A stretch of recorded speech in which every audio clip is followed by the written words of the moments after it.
Hi friends, ഇന്ന് നമ്മൾ നല്ല ടേസ്റ്റി ആയിട്ടുള്ള ഒരു സേമിയ കേസരിന്റെ റെസിപ്പിയാണ് കാണിക്കുന്നത്.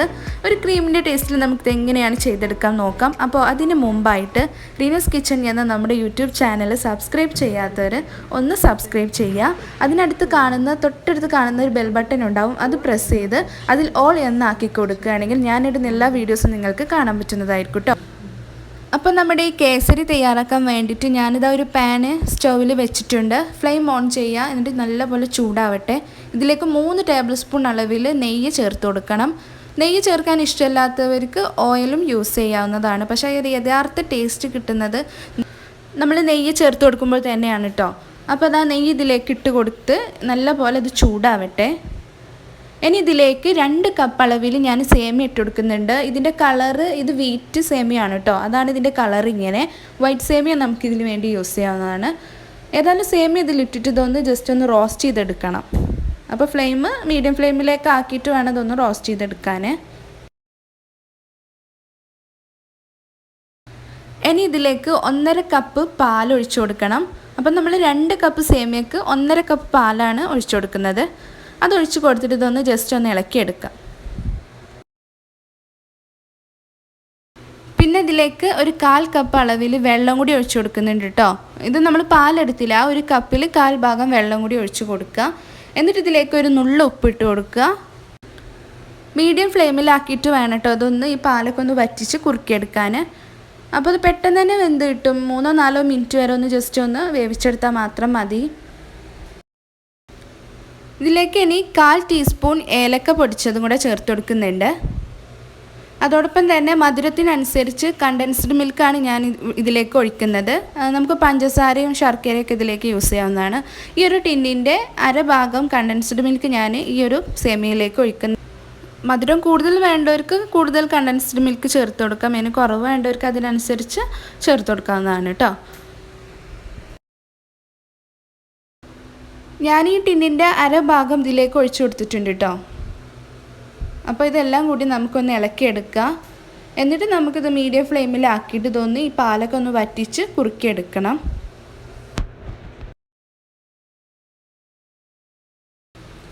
അപ്പോൾ ഇതാ പാലൊക്കെ ഏകദേശം ഒന്ന് ഈ വറ്റി വന്ന ടൈമിൽ നമ്മൾ ഇതിലേക്ക് 1 ടീസ്പൂൺ അളവിൽ ക്രീം ചീസ് ചേർത്ത് കൊടുക്കുന്നുണ്ട്. ക്രീം ചീസും കൂടി ഇതിലേക്ക് ചേർത്ത് കൊടുക്കുമ്പോൾ നല്ല ടേസ്റ്റ് ആയിരിക്കും കേട്ടോ ഈ ഒരു കേസരിക്ക്. അപ്പോൾ ഇനി ക്രീം ചീസ് ഇല്ലെങ്കിൽ നമുക്ക് വീട്ടിൽ പാലുണ്ടെങ്കിൽ അത് വെച്ചിട്ട് ക്രീം ചീസ് തയ്യാറാക്കി എടുക്കാൻ പറ്റും. കുറച്ച് മുമ്പ് ഞാൻ ക്രീം ചീസ് എങ്ങനെയാണ് വീട്ടിൽ തയ്യാറാക്കി എടുക്കാൻ പറ്റുക എന്നുള്ളൊരു വീഡിയോ ഞാൻ അപ്ലോഡ് ചെയ്തിട്ടുണ്ടായിരുന്നു. കാണാൻ ആഗ്രഹമുള്ളവർക്ക് അതൊന്ന് കണ്ടു നോക്കുക. ഇതുപോലത്തെ പുഡിങ്ങും കേസരിയൊക്കെ നമ്മൾ ഉണ്ടാക്കുകയാണെങ്കിൽ അതിലേക്ക് ക്രീം ചീസ് ചേർത്താൽ നല്ല ടേസ്റ്റ് ആയിരിക്കുമല്ലേ. അപ്പോൾ വീട്ടിൽ തന്നെ നമുക്ക് പെട്ടെന്ന് തയ്യാറാക്കി എടുക്കാൻ പറ്റും കേട്ടോ. ലാസ്റ്റ് നമ്മൾ ഇതിലേക്ക് 1 ടീസ്പൂൺ അളവിൽ നെയ്യും കൂടെ ചേർത്ത് കൊടുക്കുന്നുണ്ട്. എന്നിട്ട് ഇതെല്ലാം കൂടെ ഒന്ന് ഇളക്കിയെടുക്കുക. ഇപ്പോൾ തന്നെ പാനിൽ നിന്നൊക്കെ വിട്ട് വന്നിട്ടുണ്ട് കേട്ടോ. ആ ഒരു നെയ്യ് ചേർത്തതിൽ നമ്മൾ വീണ്ടും ഒന്ന് ഇളക്കി ഒന്ന് യോജിപ്പിച്ചെടുക്കുക.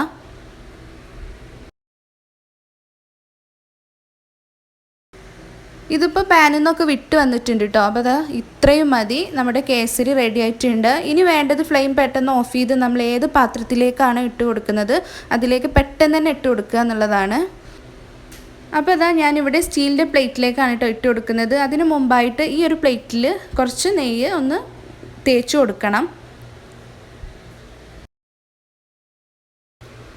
ഇനി ഇതാ ചൂടോടെ തന്നെ നമ്മൾ പെട്ടെന്ന് ഈ പ്ലേറ്റിലേക്ക് ഈ ഒരു കേസരി ഇട്ട് കൊടുക്കണം. അല്ലെങ്കിൽ ആ ഒരു പാനിൽ തന്നെ വെച്ച് അതിങ്ങനെ സെറ്റായി നിൽക്കും.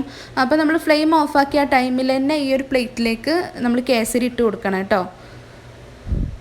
എന്നിട്ടിത് ആ ഒരു തവി വെച്ചിട്ട് ഒന്ന് പ്രസ്സാക്കി ഒന്ന് പരത്തിയെടുക്കുക.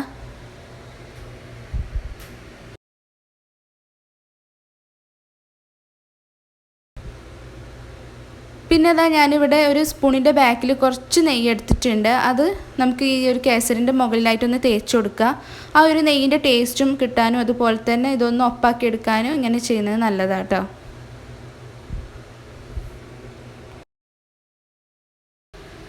ഏകദേശം ഒരു 10-15 മിനിറ്റ് വരെ ഒന്ന് ഈ പ്ലേറ്റിൽ വെച്ചാൽ മതി കേട്ടോ. നല്ലപോലെ സെറ്റായിട്ടുണ്ടാവും.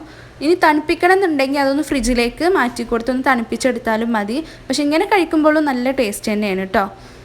അപ്പോൾ അതാ ഞാനൊരു പ്ലേറ്റ് എടുത്തിട്ടുണ്ട്. ഈ ഒരു പ്ലേറ്റിലേക്ക് ഇനി നമ്മൾ ഇത് ഇട്ട് കൊടുക്കണം. അപ്പോൾ അതിന് മുമ്പായിട്ട് ഇതാ ഒരു കത്തി വെച്ചിട്ട് ഇതിൻ്റെ സൈഡൊക്കെ ഒന്ന് വിടിപ്പിച്ചെടുക്കുക. അപ്പോൾ നമുക്ക് പൊട്ടിപ്പോകാതെ തന്നെ ഇത് ഇളകി കിട്ടും. അപ്പോൾ അതിന് വേണ്ടിയിട്ടാണ്.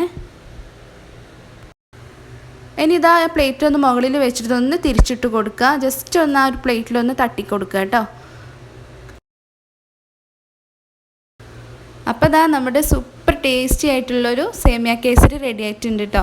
ഇതിന് മുകളിൽ ഞാൻ കുറച്ച് ബദാമും പിസ്തയൊക്കെ ആയിട്ടൊന്ന് വെച്ച് കൊടുക്കുന്നുണ്ട്.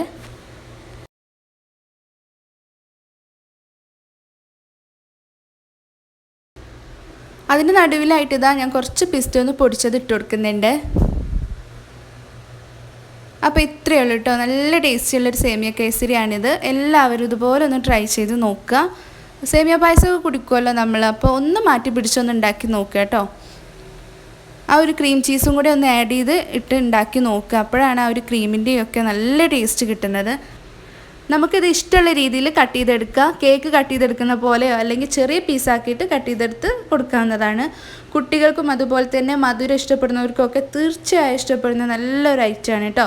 അപ്പോൾ ഈ റെസിപ്പി അറിയാത്തവർ ഇതൊന്ന് ഉണ്ടാക്കി നോക്കിയിട്ട് നിങ്ങളുടെ ഫീഡ്ബാക്ക് അറിയിക്കുക. അപ്പോൾ ഇൻഷാ അല്ലാഹ് വീണ്ടും നല്ല റെസിപ്പി ആയിട്ട് വരുന്നത് വരേക്കും ബൈ ഫ്രം റീനസ് കിച്ചൻ.